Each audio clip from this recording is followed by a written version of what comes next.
a picture of me before I had one of the worst nights of my life because of drinking. I just thought I didn't have a real problem because I wasn't drinking every day, and everyone around me in my early 20s was binge drinking too. I was often the only one that was passing out, blacking out, making awful decisions, and ultimately really putting my own life at risk. On this particular night, I made a complete fool of myself in front of a bunch of people that I knew. I hit my friend in the face. My brother-in-law had to carry me inside the house, and I don't remember it. I really have no idea what I said or a lot of the things that I did, and I didn't ask because I didn't want to know. Next morning, my parents had to drive me to the airport where I threw up in the plane the entire flight back to my home. It was New Year's Day, and literally no one felt sorry for me. New Year's Eve was the night before, and they knew why I was throwing up, which I get. Finally, I made it back home, and I had to beg my roommates to come pick me up from the airport rather than have me take a taxi or the train because I felt so weak and sick that I thought I was gonna pass out. Could not even keep water down. Today, I was starting my very first new professional job, my first real job. Came home, passed out on my bed, woke up the next morning still feeling a little bit hungover, and went to the office for my first day.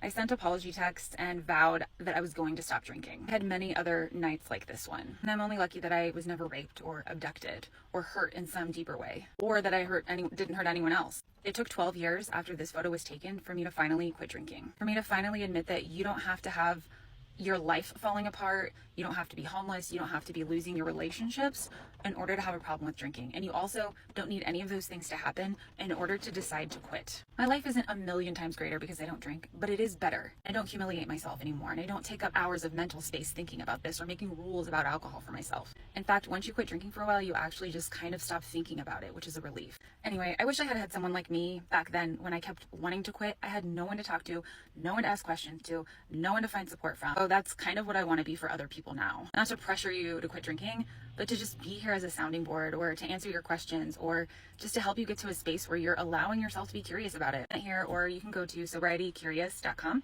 and I have a resource packet, anything that you might need. So let me know if you have any questions about my journey or the one that you're on.